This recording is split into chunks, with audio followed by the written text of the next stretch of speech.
Bem, vamos lá então. Então, saudações a todos, que a paz esteja conosco. Mais uma vez aqui reunidos para o estudo de A Gênese, os milagres e as predições segundo o Espiritismo, dando continuidade ao nosso estudo do primeiro capítulo, que é Caracteres da Revelação Espírita. Lembrando que no último estudo nós lemos até o item 52. Então nós vamos agora ao 53 e esperamos terminar o estudo de hoje com a finalização desse capítulo, que vai até o item 62. Retomando, então, do item 53. Desse estado de coisas, resultou uma dupla corrente de ideias, umas encaminhando-se das extremidades para o centro, outras se encaminhando do centro para a circunferência.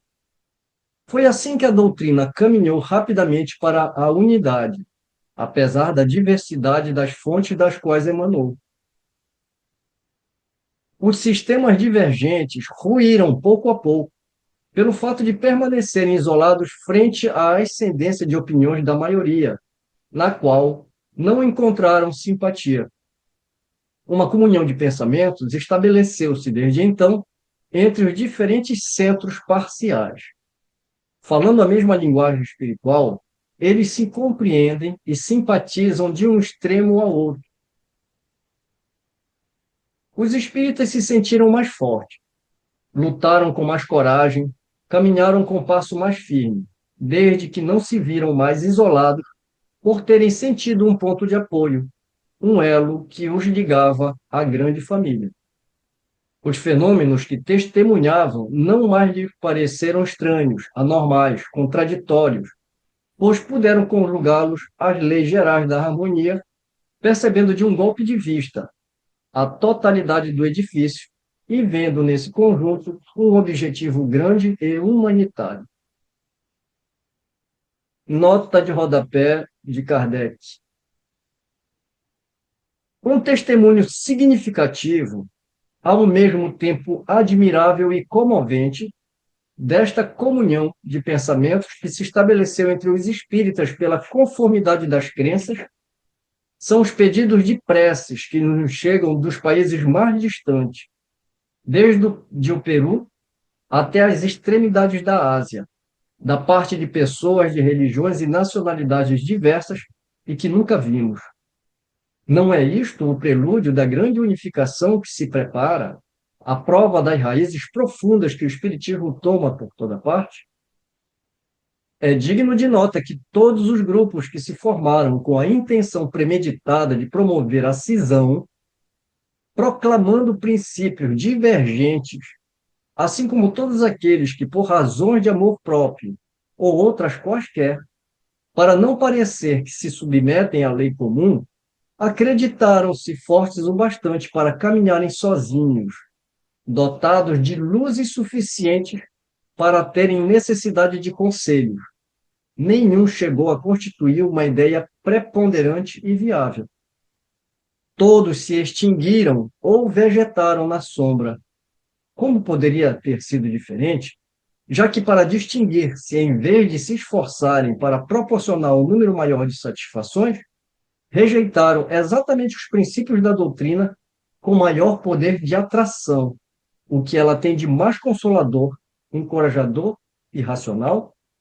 Se tivessem compreendido o poder dos elementos morais que constituíram sua unidade, não se teriam acalentado numa ilusão quimérica.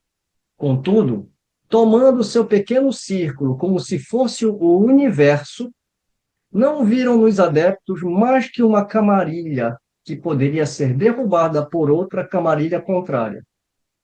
Era equivocar-se de modo estranho quanto aos caracteres essenciais da doutrina, e tal equívoco só poderia acarretar decepções. Ao invés de romperem a unidade, quebraram o único vínculo que lhes poderia dar a força e a vida. Ver Revista Espírita, abril de 1866, páginas 106 e 111. O Espiritismo sem os Espíritos, que é o primeiro artigo, na página 106. O Espiritismo Independente, segundo artigo, na página 111. Essa numeração é da Revista Espírita original em francês. Antes da gente fazer os comentários, é só explicar aqui, né, o que é uma camarilha, porque no original, então no original está Coterrier e o negativo, né, o contra Coterrier. Uhum. E aqui a gente foi no dicionário francês. Deixa eu passar para português. Uma sociedade de pessoas que favorecem aqueles dentro de seu grupo e conspira contra aqueles fora dele. E aqui em itálico tem um exemplo, né? A cidade inteira estava dividida em panelinhas, cada uma inflamada contra a outra. Então, linguagem, opiniões segregadas, literatura, segregação política. Aliás, a gente vê isso dentro da política, né? Então, o sentido que Kardec quer dar aqui, porque quando a gente vai nas traduções, deixa eu puxar aqui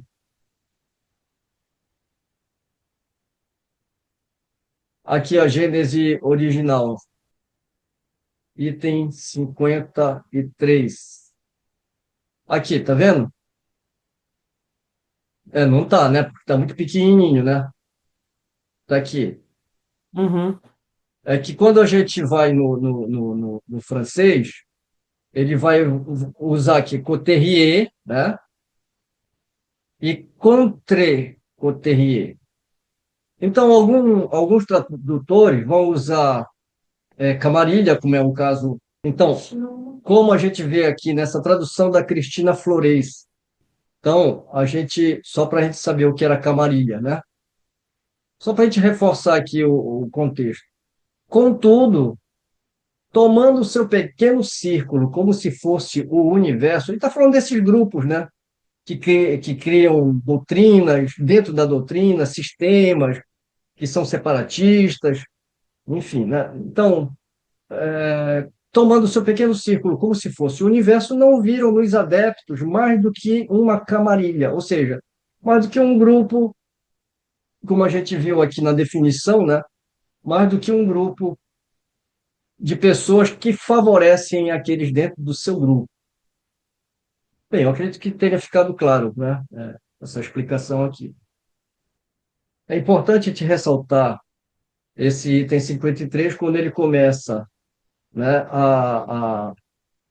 o item falando desse estado de coisas que ele veio falando até agora, né? Resultou uma dupla corrente de ideia, umas encaminhando-se das extremidades para o centro. Lembrando que haviam centros espalhados por todo o mundo. Kardec recebia comunicações desses. Quando a gente fala centro, né? A gente não pode considerar o espiritismo como ele se dá agora na nossa atualidade. Quando a gente fala centro, a gente já tem a ideia de uma casa espírita, aqueles centros espíritas.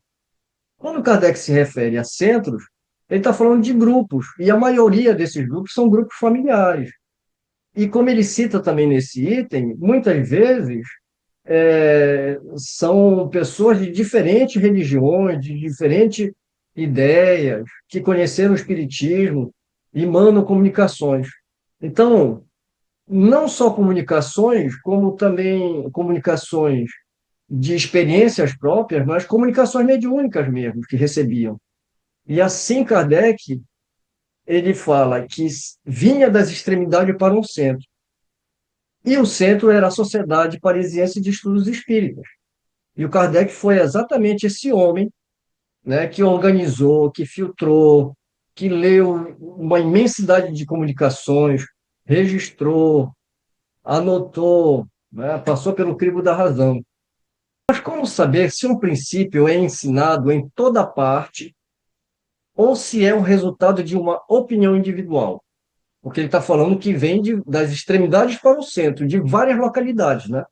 Mas como saber se um princípio é ensinado em toda parte ou é o resultado de uma opinião individual?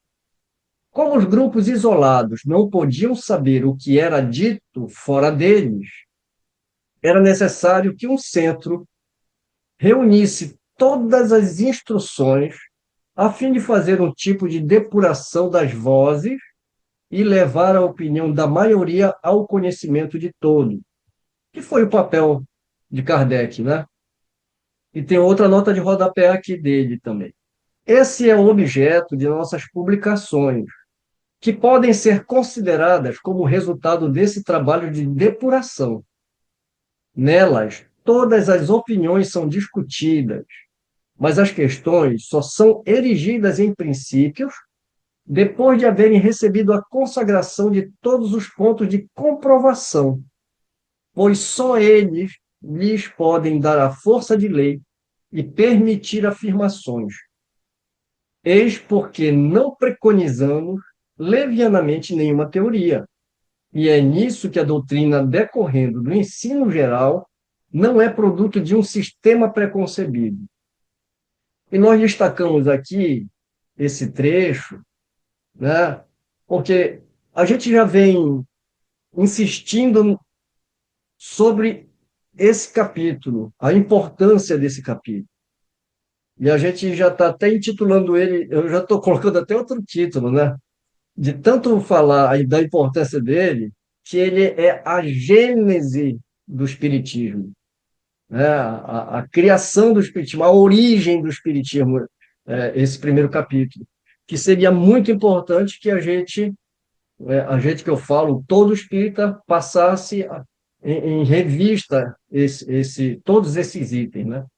E justamente agora, nesses itens finais, o Kardec ele vai levantar muito essa questão sobre a universalidade, o controle desses ensinamentos, como é que eles vieram. Por isso que a gente destaca aqui, nelas, todas as opiniões são discutidas, mas as questões só são erigidas em princípios depois de haverem recebido a consagração de todos os pontos de comprovação, pois só eles lhe podem dar a força de lei e permitir afirmações. Nós destacamos porque a gente vê muitos espíritos trazerem questões e sem ser submetido a nenhum tipo de depuração, como ele coloca aqui, né? E comprovação, para depois consagrar, digamos assim, como um princípio, não, imediatamente já é recebido, porque é um espírito, e o espírito é um mentor, e a gente vai aceitando isso.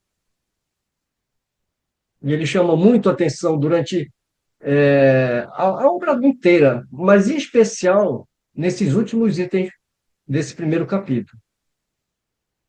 Voltando para o texto, e aí a gente volta já no item 54. Não há nenhuma ciência que tenha saído completa do cérebro de um único homem. Todas, sem exceção, são produto de observações sucessivas que se apoiam em observações anteriores, como de um ponto conhecido para chegar ao desconhecido. Foi assim que os espíritos procederam com relação ao espiritismo, razão pela qual seu ensino é gradual. Eles somente abordam as questões na medida em que os princípios sobre os quais eles devem se apoiar estejam suficientemente elaborados e quando a opinião esteja amadurecida para assimilá-lo.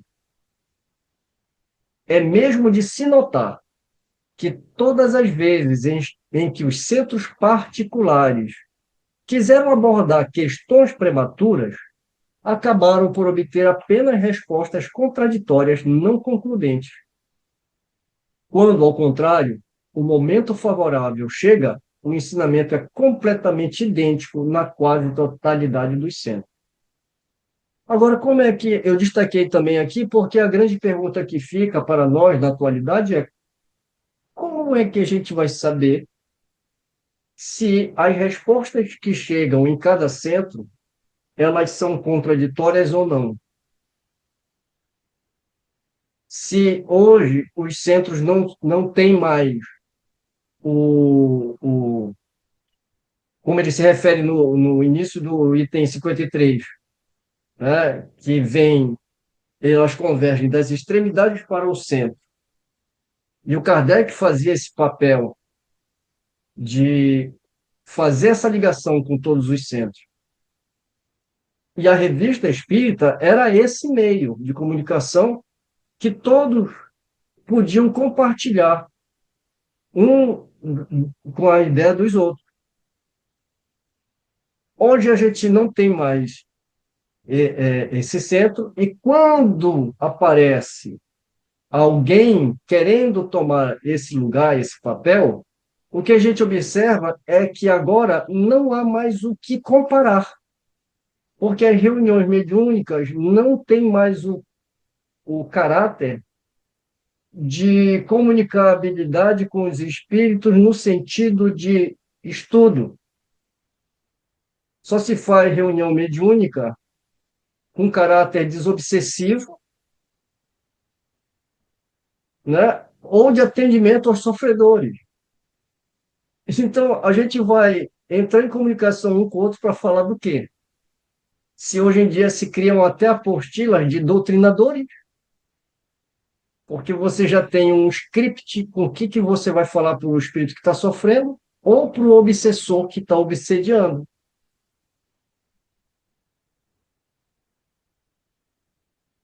Fernando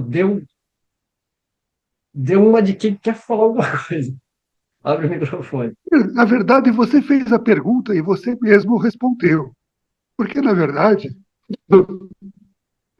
a sociedade humana ainda não está amadurecida para voltar a ter um conhecimento construído pela espiritualidade superior.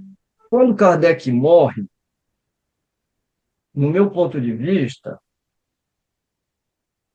os espíritas ficaram órfãos.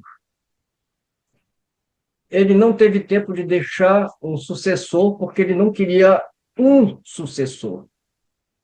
Né? A gente vai abordar isso mais para frente, né? Na Constituição ali, né? De como ele queria que a Constituição, ele chega a escrever, mas isso não chega a se consolidar.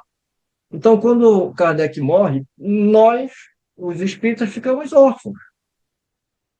E os que tomaram a frente levaram o espiritismo para outro rumo. O espiritismo, ele em particular, ele foi muito bem acolhido no Brasil. Porque se a gente parar para pensar, o movimento espírita se transferiu da França para o Brasil e não para mais lugar nenhum. Ah, mas tem espírita no Japão. Mas não são japoneses. São brasileiros que tiveram contato com a doutrina espírita que divulgam aqui. E isso se dá em todo lugar do mundo. Então, nós estamos órfãos. O que nós precisamos é voltar à raiz. Né? A raiz que eu falo é voltar ao verdadeiro espiritismo, porque houve um desvio já após morte de Kardec, e isso piorou com o sincretismo religioso que houve no Brasil. Então, a gente foi se afastando. E quando a gente lê Kardec, como a gente está lendo agora, e a gente vai ficar mais impressionado ainda com os outros itens, o quão é o inverso do que o que a gente lê é o inverso do que a gente vê na prática do espiritismo no Brasil. E no mundo, devido né, esse espiritismo ser levado ao mundo por brasileiros que moram no exterior. Mas a gente vai ter oportunidade de voltar nesse assunto. Há, entretanto, uma diferença capital entre a marcha do espiritismo e a das ciências. É que estas só atingiram o ponto a que chegaram após longos períodos, enquanto que bastaram ao espiritismo apenas alguns anos, se não para alcançar o ponto culminante, pelo menos para acumular uma quantidade de observações grande o bastante para constituir uma doutrina. Isso se deve à multidão incontável de espíritos que, pela vontade de Deus, manifestaram-se simultaneamente, cada qual trazendo seu contingente de conhecimento. É em consequência disso que todas as partes da doutrina, ao invés de serem elaboradas sucessivamente ao longo de vários séculos, ocorreram mais ou menos simultaneamente em alguns anos, o que foi suficiente para agrupá-las e assim formar um todo. Deus quis que fosse assim.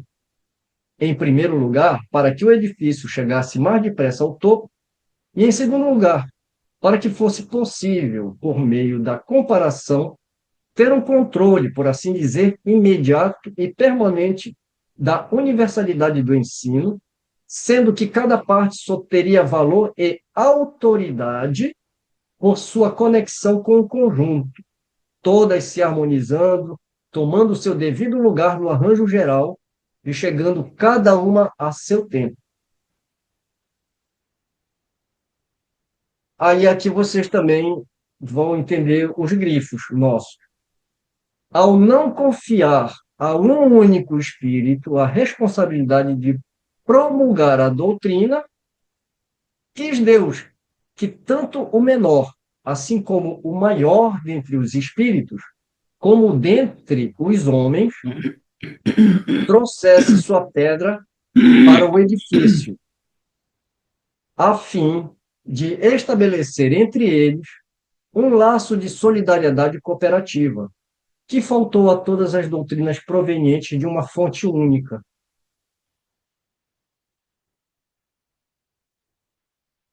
Então, já entenderam o porquê dos grifos, né?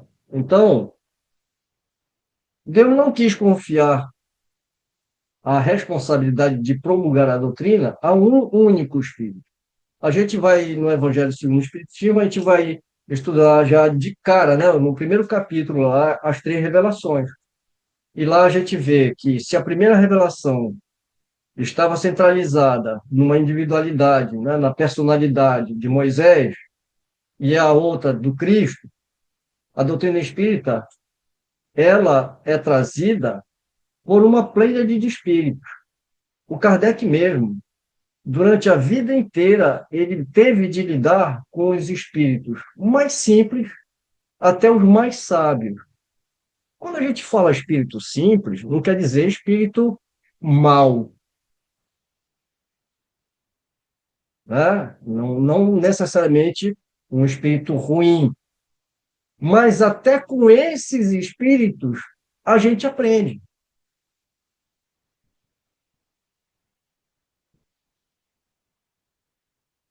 E ele vai falar exatamente isso aqui na continuidade do texto. Por outro lado, cada espírito, assim como cada homem, possuindo uma soma limitada de conhecimentos, seria individualmente incapaz de tratar ex-professo das incontáveis questões que são inerentes ao espiritismo. Ex-professo, em latim, como um perito, declaradamente, com autoridade. Com conhecimento magistral de causas. Olha, muito bom. Seria individualmente incapaz de tratar ex-professo. Como é que você falou, Marina? Ex-professo? Com conhecimento Conhecimento Com verdadeiro conhecimento de causa magistralmente, ou seja, ele tem domínio absoluto, conhecimento absoluto daquilo. Então, individualmente, seria incapaz, né, de tratar dessa forma Uhum. questões que são inerentes ao Espiritismo. É por isso, igualmente, que a doutrina, para cumprir os desígnios do Criador, não poderia ser obra de um único espírito, nem de um único médium. Ela teria que surgir da coletividade dos trabalhos controlados uns pelos outros.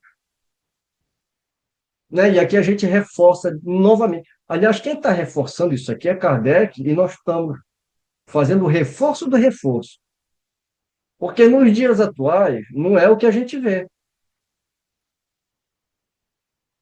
Quando Kardec está fazendo as primeiras investigações, e depois que ele se dá por satisfeito com um material que ele lançaria o primeiro livro dos Espíritos, com as 501 perguntas, ele não sai com aquele material e já vai publicar. Ele torna novamente a passar pelo crivo de mais uma vez, foram mais ou menos 10 médios, né? E depois ele torna a refazer todas as perguntas e passar de novo pelo critério, né, do questionamento daquelas questões, daquele material. Então, ele se utilizou de vários médios. E a comunicação veio por vários espíritos. Como ele coloca, não poderia ser obra de um único espírito, nem de um único médium. Teria que surgir da coletividade dos trabalhos controlados uns pelos outros. E antes da nota de rodapé, vamos escutar o que o Fernando vai nos falar. Eu vou fazer simplesmente uma colocação a respeito das próprias editoras que nós temos aqui no Brasil. Na verdade, é difícil você fazer tudo que todo o controle das comunicações, mas é possível ter um corpo editorial que, na verdade, veja se alguma parte daquela comunicação, daquele livro, está batendo de frente contra a doutrina espírita. Isso é possível fazer, mas não se faz. Muitas vezes o que falta é boa vontade.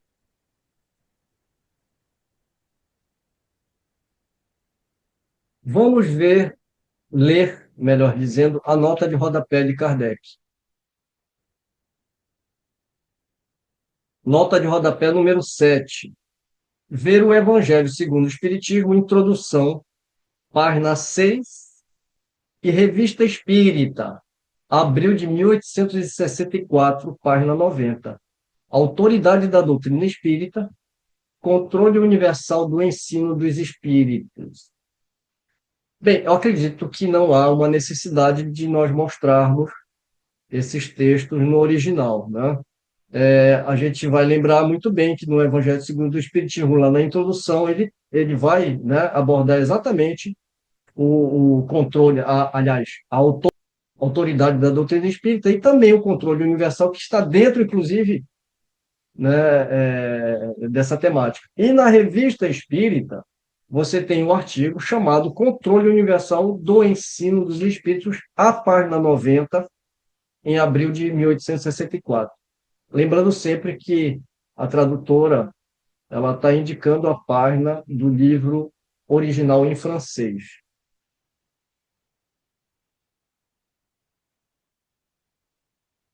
Vamos para o item 55.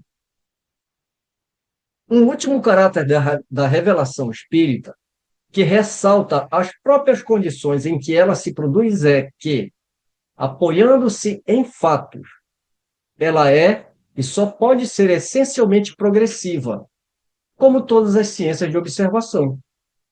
Por sua essência, ela contrai aliança com a ciência, que, sendo a exposição das leis da natureza numa certa ordem de fatos, não pode ser contrária à vontade de Deus, o autor dessas leis. As descobertas da ciência glorificam a Deus, em vez de rebaixá-lo. Elas só destroem aquilo que os homens edificaram sobre as ideias falsas que fizeram de Deus. Esse grifo é de Kardec. O Espiritismo só estabelece como princípio absoluto o que possa ser demonstrado com evidência, ou que seja deduzido logicamente da observação. E nós grifamos isso aqui para chamar a atenção de que não é o que a gente encontra hoje. Em muitas casas espíritas, você vê muitas práticas que, muitas vezes, beiram ao ridículo.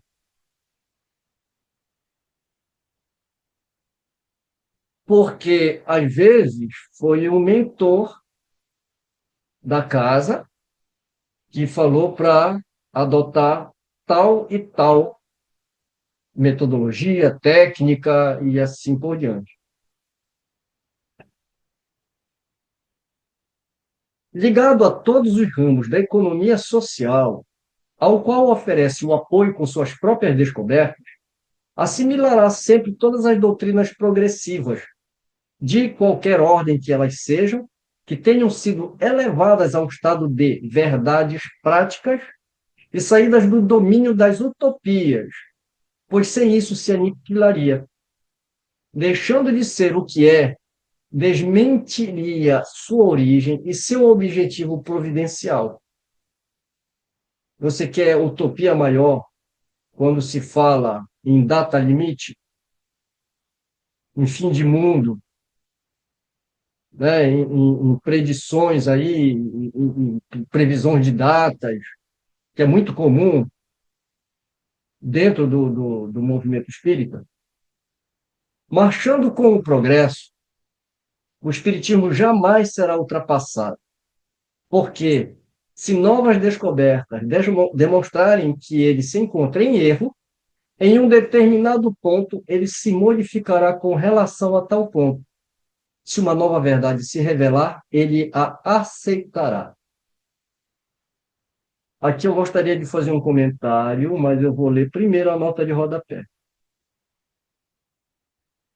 Diante de declarações tão nítidas e categóricas como as contidas nesse capítulo, caem por terra todas as alegações de tendência ao absolutismo e à autocracia dos princípios. Todas as falsas interpretações que as pessoas prevenidas ou mal informadas atribuem à doutrina. Essas declarações, aliás, não são novas. Nós as temos repetido com frequência em nossos escritos, para que não permaneça qualquer dúvida a esse respeito.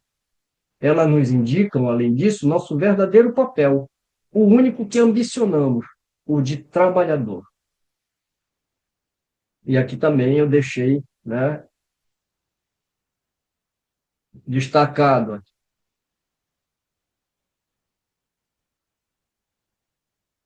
O que eu quero comentar desse parágrafo aqui, mais uma vez aquela história de que, mas o Kardec falou, né, que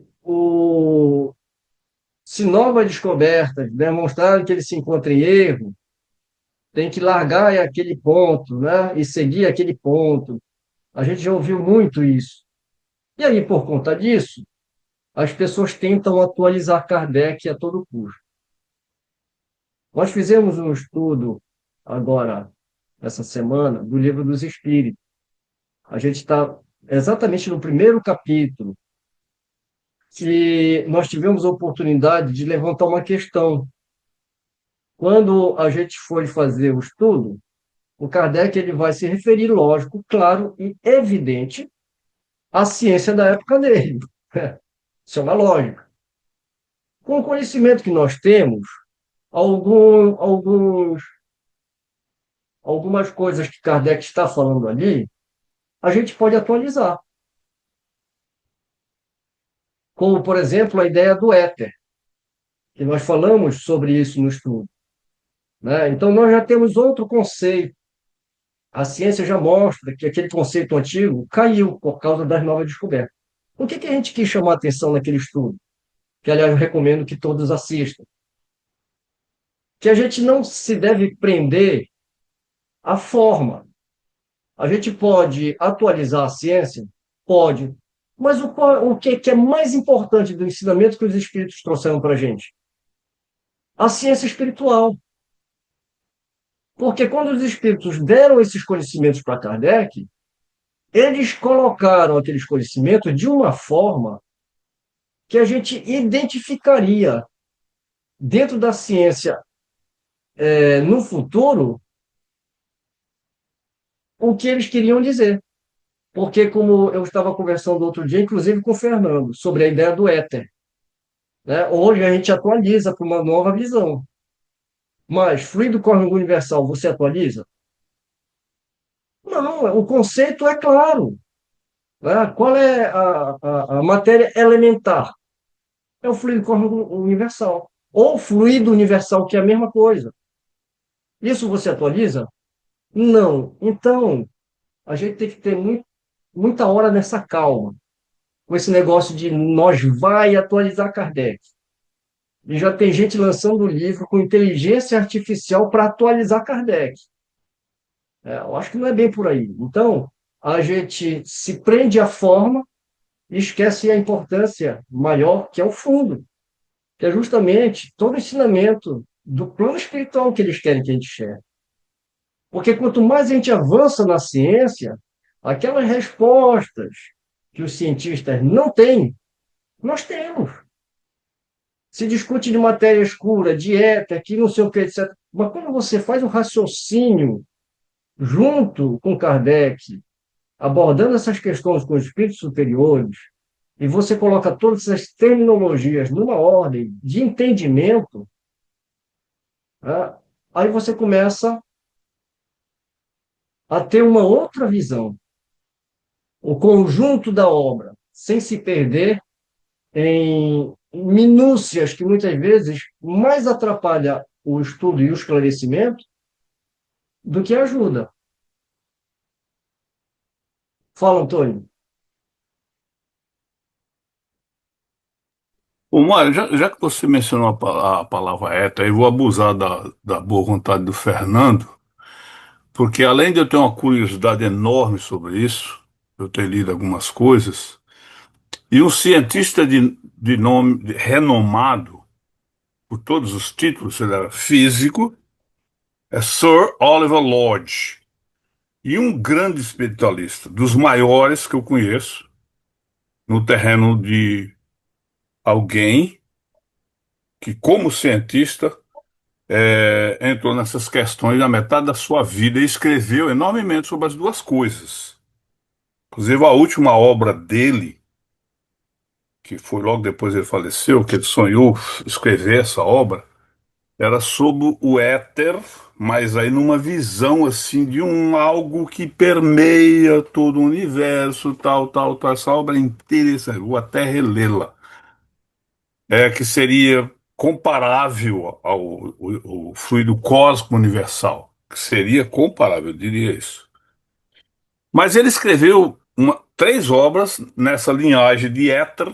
Então a minha pergunta para o Fernando é o seguinte: existe um éter, elemento físico manipulável pela química, pela ciência, que é da ciência, correto? Até quando você falava disso, nesse estudo que você está falando aí, eu fui lá no chat GTP, e existem aquelas interpretações diversas.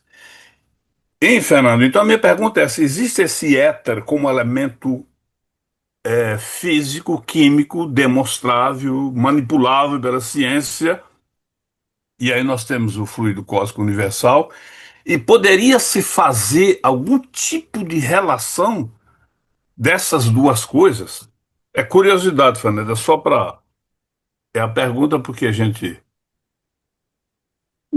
A noção de éter ela foi destruída por Albert Einstein no começo do século XX. 1905, por aí, certo? Na verdade, depois a NASA acabou realizando experimentos mais precisos, confirmando as ideias de Albert Einstein, ou seja, o éter não existe em física. A gente trabalha mais com a ideia de campo, né? Uhum, exatamente. Vamos voltar lá para o texto?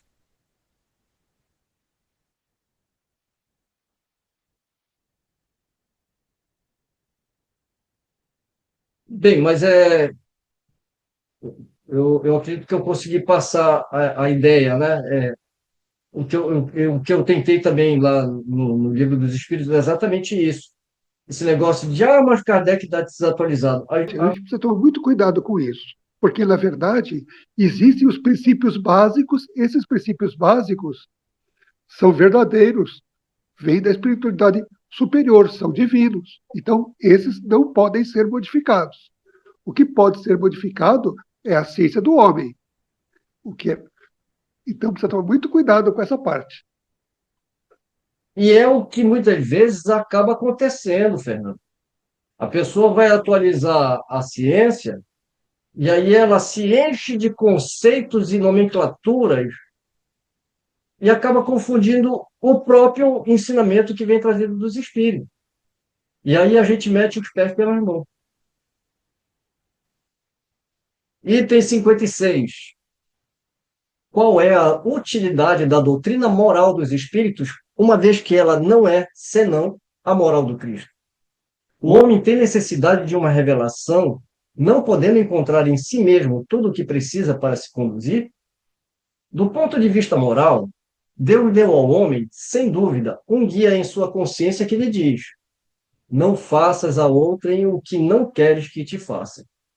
A moral natural encontra-se certamente inscrita no coração dos homens, mas todos a sabem ler?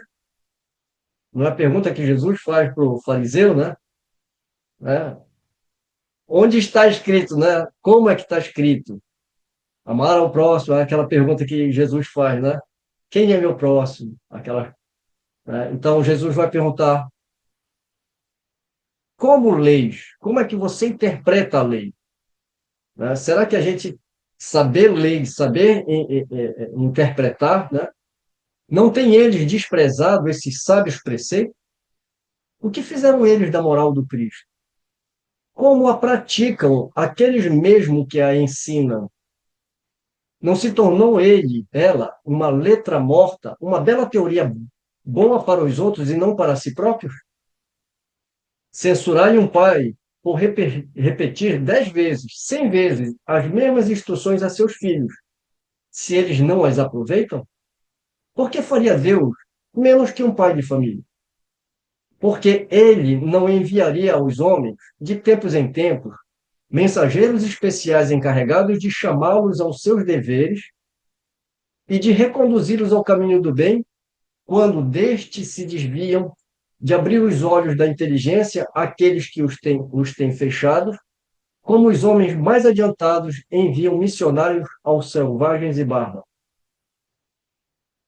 Os espíritos ensinam a moral do Cristo pelo fato de que não existe outra melhor. Mas, então, para que serve seu ensinamento se dizem o que já sabemos?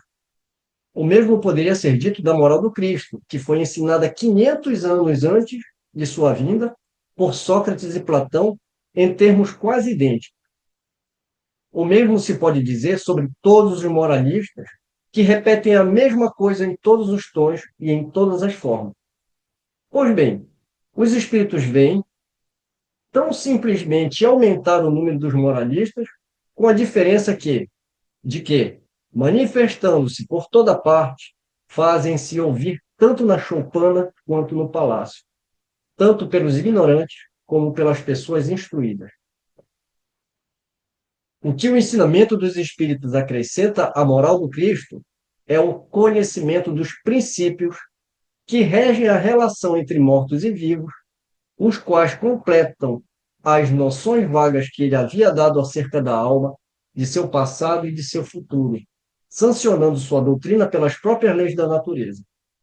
com o auxílio das novas luzes trazidas pelo Espiritismo e pelos espíritos, o homem compreende a solidariedade que une todos os seres. A caridade e a fraternidade passam a ser uma necessidade social e ele passa a fazer por convicção aquilo que fazia apenas por dever e a fazê-lo melhor. Quando os homens praticarem a moral do Cristo, somente então poderão afirmar que não mais necessitam de moralistas encarnados e desencarnados. E então Deus não mais os enviará. 57. Uma das questões mais importantes, dentre as que são colocadas no início deste capítulo, é a seguinte. Aí ele vai voltar lá para o início, né, do capítulo. Qual é a autoridade da revelação espírita, uma vez que emana de seres cujas luzes são limitadas e que não são infalíveis? A objeção seria válida se essa revelação consistisse apenas no ensino dos espíritos, se devêssemos recebê-la exclusivamente deles e aceitá-la cegamente. É o primeiro ponto que eu grifei aqui, né? Então, isso seria válida essa objeção se a revelação consistisse apenas no ensino dos espíritos, se devêssemos recebê-la exclusivamente deles e aceitá-la cegamente. Mas ela perde todo o valor a partir do momento em que o homem lhe traz o concurso de sua inteligência e de seu juízo. Os ensinos são trazidos pelos espíritos, mas o homem, né, lhe traz o concurso da sua inteligência e de seu juízo. Desde que os espíritos se limitam a orientá-lo nas deduções que ele próprio pode tirar da observação dos fatos. Ora, as manifestações em suas incontáveis variedades são fatos que o homem estuda e busca deduzir a lei que as rege. Nesse trabalho, ele é auxiliado por espírito de todas as categorias, que são antes colaboradores que reveladores no sentido usual da palavra. Olha que interessante, né? Ele coloca que antes são colaboradores. Que reveladores no sentido usual da palavra. Então, os espíritos não vêm só revelar, são colaboradores, porque o trabalho é de lá e daqui. Ele submete seus conceitos ao controle da lógica e do bom senso. Dessa maneira, ele se beneficia com conhecimentos especiais que eles possuem devido ao seu grau de adiantamento, sem abdicar do uso da sua própria razão. Eu grifei isso aqui porque eu lembro de um médium que recebeu livros, e num desses livros, o próprio médium fala que era tão complexo o que estava sendo dito para ele que ele não tinha como analisar aquilo. E ele simplesmente passa para frente o livro e o livro é publicado. Então, a responsabilidade do médium também é não abrir mão do uso da própria razão. Se a gente se sente incapacitado, que a gente se reúna com outros para que nos auxiliem, e não simplesmente passar para frente e deixar publicar. Porque quantas comunicações interessantes Kardec não deve ter recebido? Quantas comunicações apócrifas ele não recebeu? Ele não publicou nenhuma de Deus, né? Mas ele fala que, inclusive, espíritos que se dizem Deus se comunicam, né, através dos médiuns. E como o Kardec fala no livro dos médiuns, né, que esses espíritos não têm constrangimento nenhum em falar que é Maria, que é Jesus, que são os apóstolos. Então, a gente não pode simplesmente confiar numa comunicação e passar para frente. Uma coisa que me passou foi o seguinte: não pode-se ler os livros da doutrina espírita dogmaticamente falando, como se fossem verdades fechadas, sistemas fechados. Mas sim, é um sistema aberto, ou seja, em construção, de acordo com o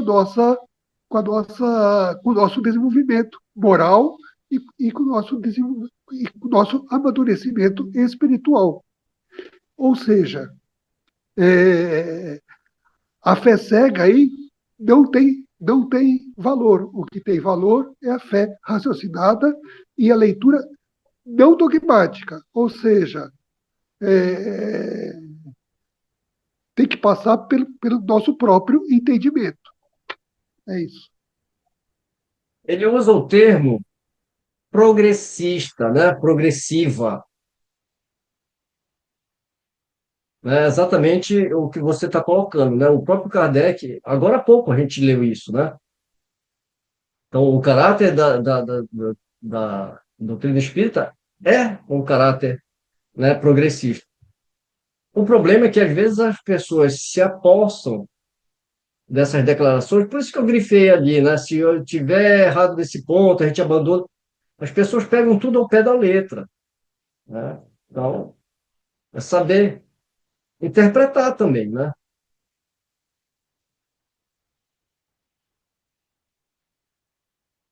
Sendo os espíritos apenas as almas dos homens, ao nos comunicarmos com eles, não saímos da humanidade, o que constitui uma circunstância capital a ser considerada. Os homens de gênio, que têm sido os faróis da humanidade, saíram, então, do mundo dos espíritos e para lá voltaram ao deixar a Terra. Desde que os espíritos podem se comunicar com os homens, esses mesmos gênios podem dar-lhes instruções sobre a forma espiritual, como fizeram sobre a forma corporal. Podem instruir-nos após a morte, da mesma maneira como faziam enquanto vivos. São invisíveis e não mais visíveis. Eis toda a diferença. Sua experiência e seu saber não devem ser menores que antes.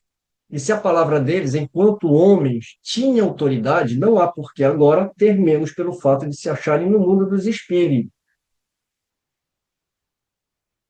58. Todavia, não são apenas os espíritos superiores que se manifestam, mas também os espíritos de todas as ordens. E isso foi necessário para nos iniciar no verdadeiro caráter do mundo espiritual, mostrando-nos esse mundo sob todas as suas facetas. Então, nós estamos em comunicação com todos os espíritos, como ele fala, com os espíritos que saíram da humanidade, né? Disso resulta que as relações entre o mundo visível e o mundo invisível são mais íntimas e sua conexão mais evidente. Vemos, de maneira mais clara, de onde viemos e para onde vamos. É esse o objetivo essencial dessas manifestações. Todos os espíritos, seja qual for o grau de adiantamento que atingiram, ensinam-nos alguma coisa.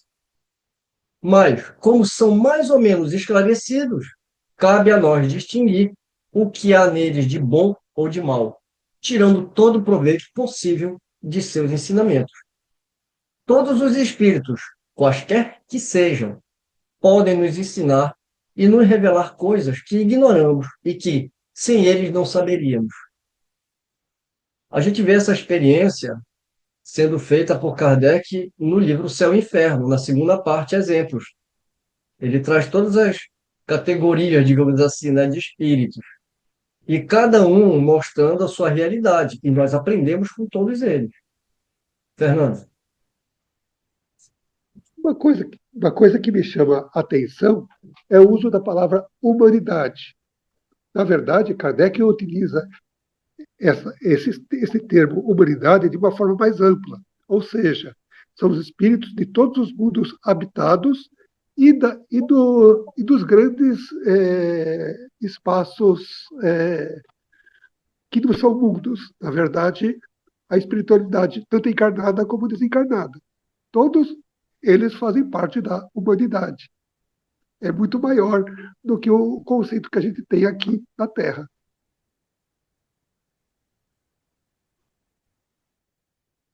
O que corrobora para o que converge para o que você está falando, é a pergunta que Kardec vai fazer no Livro dos Espíritos sobre qual é a forma, né, que se tem, né, o que o espírito tem, o perispírito, né? E ele fala que é a forma humana. Por quê? Exatamente porque você falou, né? Porque quando fala humanidade, a gente tem que se referir à humanidade desse orbe, que a humanidade representa toda a criação de Deus, encarnados e desencarnados. Lógico que aqui ele está se referindo à nossa humanidade, né? Desse orbe. Mas muito bom. Os grandes espíritos encarnados são individualidades poderosas, sem dúvida, mas sua ação é restrita e necessariamente lenta em propagar-se. Se apenas um deles, ainda que fosse Elias ou Moisés, Sócrates ou Platão, viesse revelar aos homens as condições do mundo espiritual nesses últimos tempos, quem poderia provar a verdade de suas afirmações nesta época de ceticismo? Não tomariam por um sonhador ou um utopista? Mesmo que dissessem a verdade absoluta, séculos transcorreriam antes que suas ideias fossem aceitas pelas massas. Deus, em sua sabedoria, não quis que fosse assim. Ele quis que os ensinamentos fossem dados pelos próprios espíritos e não por encarnados, a fim de convencê-los de sua existência, e que isso acontecesse simultaneamente por toda a Terra, seja para propagar esses ensinos mais rapidamente, seja para que se encontrassem na coincidência de seus ensinamentos uma prova da verdade, cada qual tendo, desse modo, os meios necessários de se convencer. 60. Os espíritos não vêm liberar o homem do trabalho, do estudo e da pesquisa. Vou nem comentar isso aqui. Não trazem para ele uma ciência completamente elaborada. Naquilo que o homem pode descobrir por si mesmo, deixam-no entregue a seus próprios esforços. Os espíritas sabem disso hoje perfeitamente. Há muito tempo, a experiência tem demonstrado o erro da opinião que atribuía aos espíritos todo o conhecimento e toda a sabedoria, e que bastaria se dirigir ao primeiro espírito que se apresentasse para conhecer todas as coisas. Muito lógico isso. Mas será que é lógico, realmente para todo mundo? Porque eu vejo muitos espíritas lerem isso aqui e falar, isso daqui é lógico. Isso aqui é conselho de espírito, né? Seguir ideias de médiums, de palestrantes, né? Por quê? É, então, trazendo, a gente vê muita. O Kardec ele aborda muito essa questão no livro dos médiuns, né? Ele vai falar dos sistemas. Né? Lógico que ele está falando dos sistemas que eram contrários ao espiritismo, mas sistema como conceito, quantos espíritos aí não trazem sistemas para dentro do espiritismo? Um espírito me fala que é para fazer isso, que é para fazer aquilo, aí eu monto um esquema, né? Então, quando eu leio isso aqui, é o que, sabe, o que o espírito falou, tá, mas ele falou, mas você não tem cérebro para pensar, você não passa por um critério, não tem uma equipe que possa te amparar nesse momento. Não, o cara é uma soberba, né? Porque quando ele tem uma equipe, geralmente ele manda na equipe, né? E provavelmente com muita arrogância. Então, é assim, acabou. Agora, bobo é aqueles, né? Que não questionam essas coisas. Então, a gente ainda tem hoje pessoas gravitando ao redor dessas personalidades aí, que o movimento espírita cria, né? Aí é que está. Eu acho que, na verdade, tem um debate que não foi feito e que precisa ser feito. É o papel das palestras, certo? Porque, na verdade, as palestras devem ser feitas somente para aqueles não espíritas, para que para aumentar os prosélitos. Somente isso. Na verdade, o que substitui a palestra é o estudo. É o estudo em conjunto, como nós estamos fazendo aqui. E isso sim é importante. Palestra não serve para nada. Você escuta, usa o teu raciocínio, apenas absorve a interpretação que existe sobre a pessoa. Ou seja, você não evolui, você não se desenvolve. É isso. Fosse ao menos uma palestra que trouxesse questionamentos, né? Que houvesse um debate. Como você falou, um estudo, né? Seria mais adequado do que uma palestra, né? E tem mais uma, né? Muitas casas espíritas não permitem que você faça pergunta durante a palestra, né? Aí depois que termina a palestra, você não tem tempo de falar com o cara que deu a palestra. Você entra ignorante e sai mais ignorante do assunto, né? E pior, dependendo da informação que ele trouxe, né, é capaz de você sair realmente mais ignorante de quando você entrou, né? Menos esclarecido, né? Ignorante no sentido, né, de realmente ignorar o assunto. Tendo saído da humanidade, os espíritos são uma de suas faces.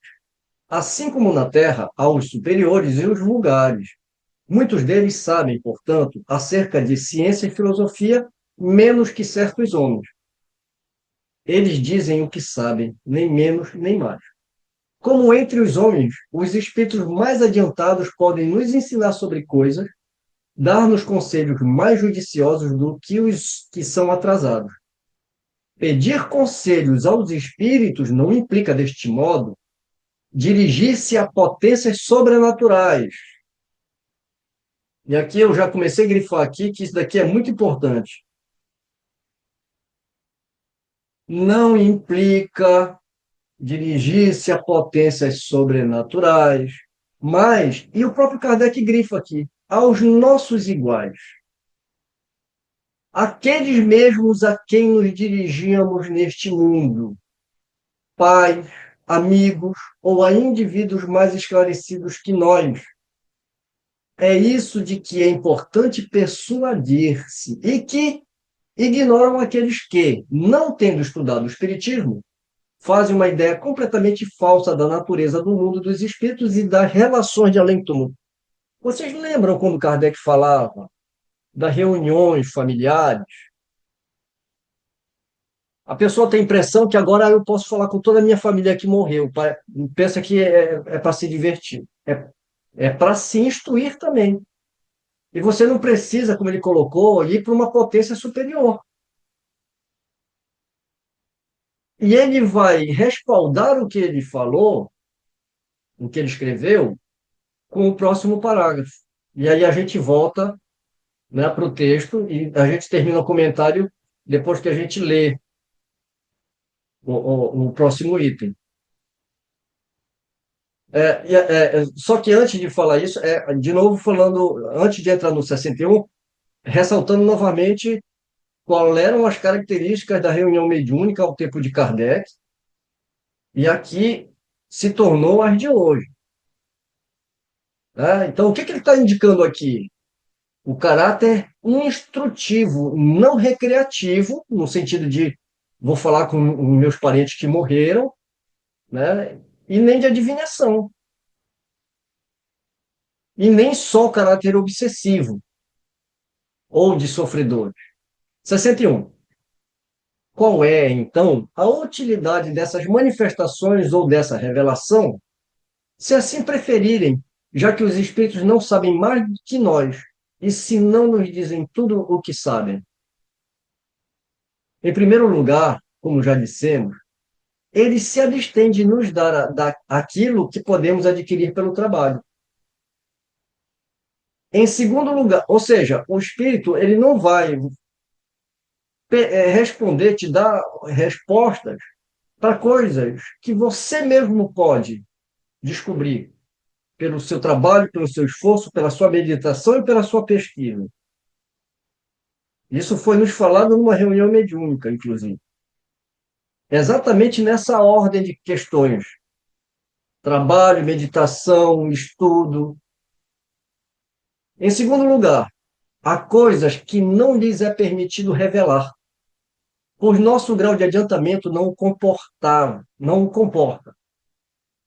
Mas, além disso, as condições de sua nova existência ampliam o círculo de suas percepções. Olha que interessante isso aqui. As condições de sua nova existência. Ele já não está mais no corpo físico.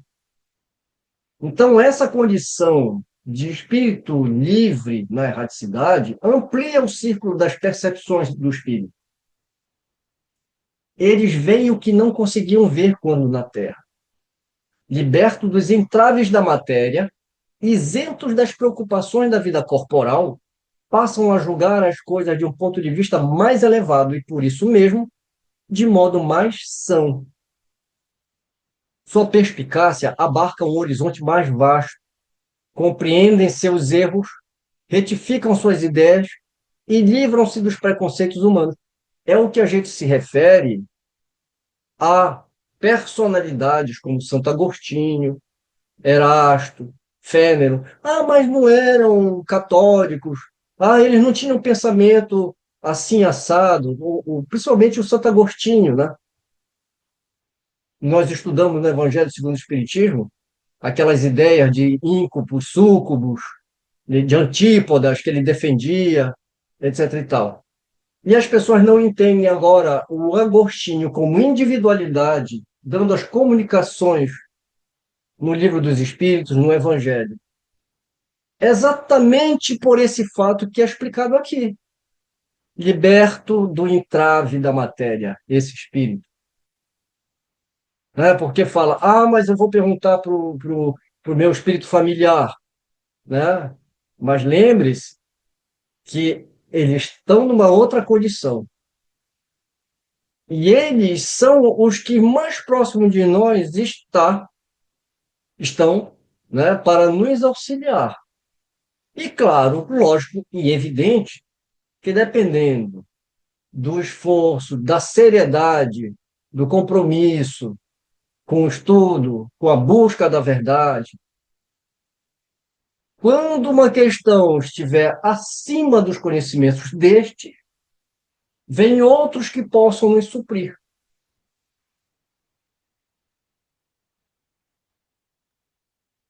E ele continua. Nesse aspecto, eu fico pensando sobre Santo Agostinho. Se, quando encarnado, o Santo Agostinho fez uma grande transformação dele próprio. Ele era uma pessoa muito ligada às sensações e depois mudou-se espiritualmente falando. Se ele fez isso quando encarnado, imagine nas outras reencarnações e imagine na espiritualidade. A transformação foi imensa, foi muito grande. É um espírito de muita força de vontade, muita disposição. Eu acho que é um espírito que deve ser nosso modelo em termos de transformação espiritual. Transformação e superação, né?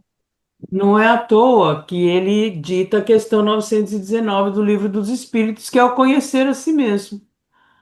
Ninguém mais do que ele, guardadas as devidas proporções, ele fala de cátedra, né? Porque a mudança que ele teve, quem conhece, quem leu a vida dele conhece, né? E sabe da vida que ele tinha e depois da transformação dele. Então não é à toa que é a questão 919 do Livro dos Espíritos só podia ser ele realmente que traz, porque esse conhecer a si mesmo envolve mais do que, sabe, as pessoas às vezes talvez banalizem o conhecer a si mesmo, né? Porque como se o conhecer a si mesmo, é a gente olhar as nossas imperfeições, né, promover. É um processo filosófico dos mais profundos o conhecer a si mesmo. E quando realmente nós nos propomos a desenvolver esse processo em nós, não é à toa que ele promove profundas transformações, porque envolve você identificar, você consentir que as tem, que é muito difícil, porque o orgulho do ser humano não permite. Ele até identifica, mas enfim, consentir que as tem e a partir daí, sim, promover todo um processo de mudança interna, de disposição interna. Então, realmente, Santo Agostinho, nesse aspecto, é fantástico. E com, e com esse texto aqui, né, o Kardec fala dos espíritos familiares, mas isso fica muito claro para esses espíritos que a gente está se referindo, né? Como Santo Agostinho. É nisso que consiste a superioridade dos espíritos sobre a humanidade corporal e a razão por que seus conselhos podem ser mais judiciosos e desinteressados que os dos encarnados, de acordo com o grau evolutivo alcançado. O meio em que se encontram lhes permite, por outro lado, iniciar-nos nas questões da vida futura que ignoramos e que não podemos aprender em nosso meio. Até esse dia, o homem só havia criado hipóteses sobre seu futuro, e é por isso que suas crenças a esse respeito se dividiram em sistemas tão numerosos e tão divergentes, desde a doutrina do nada até as fantásticas concepções do inferno e do paraíso. Hoje, são as testemunhas oculares, os próprios atores da vida de além-túmulo, que vêm nos dizer no que consiste essa vida, e os únicos que poderiam fazê-lo. Essas manifestações serviram, portanto, para nos fazer conhecer o mundo invisível que nos rodeia e do qual não suspeitávamos.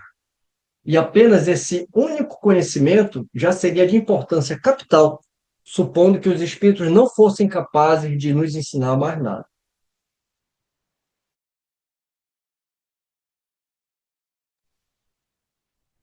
Se você fosse a um país desconhecido, rejeitaria os ensinamentos do mais humilde camponês que encontrasse?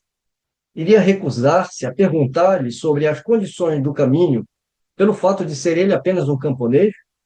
Você não esperaria dele, certamente, esclarecimento de elevada envergadura.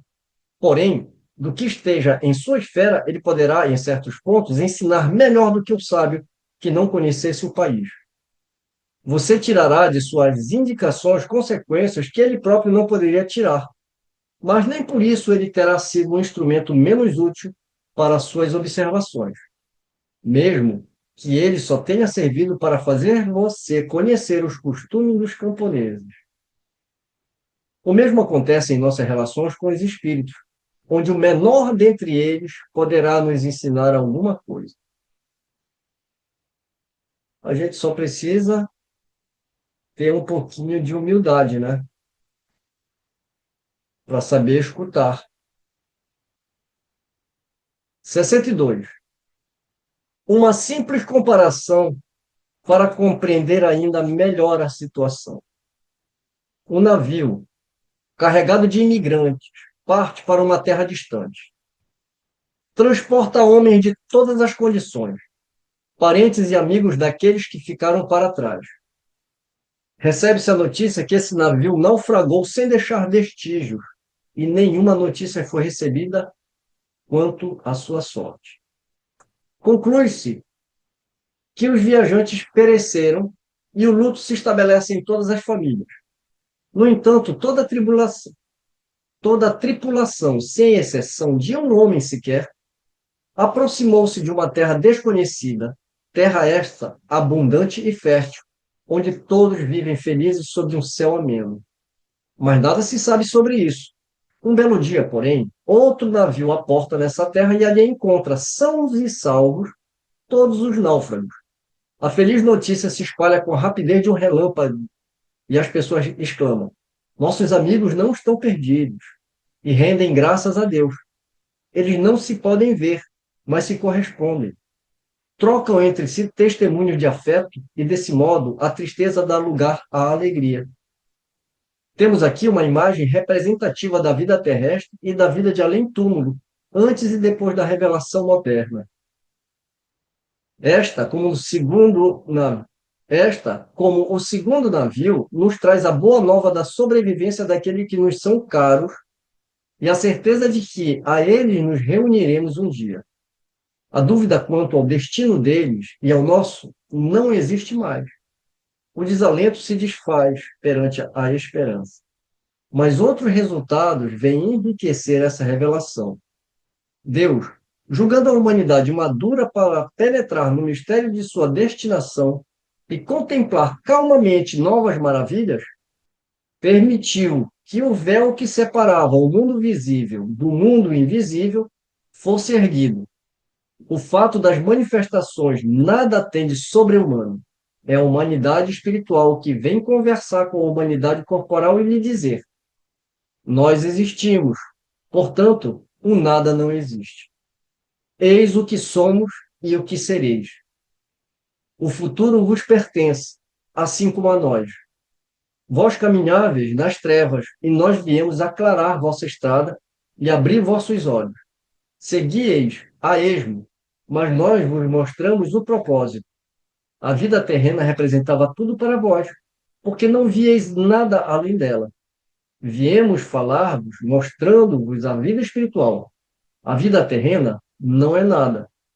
Vossa visão se detinha no túmulo, mas nós vos mostramos para além dele um horizonte esplêndido. Não sabíeis por que sofreis na terra, mas agora enxergais no sofrimento a justiça de Deus. O bem parecia não produzir frutos para o futuro, mas a partir de agora terá um propósito e será uma necessidade. A fraternidade era apenas uma bela teoria, mas agora se assenta sobre uma lei da natureza. Sob o império da crença de que tudo se acaba com a morte, a imensidão é vazia. O egoísmo reina soberano entre vós e vossa palavra de ordem é: cada um por si. Com a certeza do futuro, os espaços sem fim se povoam ao infinito. O vazio e a solidão não existem em parte alguma. A solidariedade conecta todos os seres, além e aquém do túmulo. É o reino da caridade, com a divisa: um por todos e todos por um. Enfim, ao final da vida dizieis um eterno adeus àqueles que vos são caros, mas agora lhes direis: até breve. Esses são, em resumo, os resultados da nova revelação. Ela veio preencher o vazio aberto pela incredulidade, levantar os ânimos abatidos pela dúvida ou pela perspectiva do nada, dando a todas as coisas uma razão de ser. Esse resultado seria irrelevante pelo fato de que os espíritos não vêm resolver os problemas da ciência, nem dar saber aos ignorantes e aos preguiçosos os meios de enriquecer sem esforço.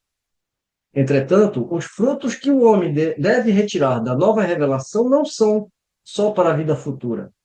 Ele os colherá ainda sobre a terra pela transformação que essas novas crenças devem necessariamente operar em seu caráter, em seus gostos, em suas tendências e, consequentemente, em seus hábitos e nas relações sociais.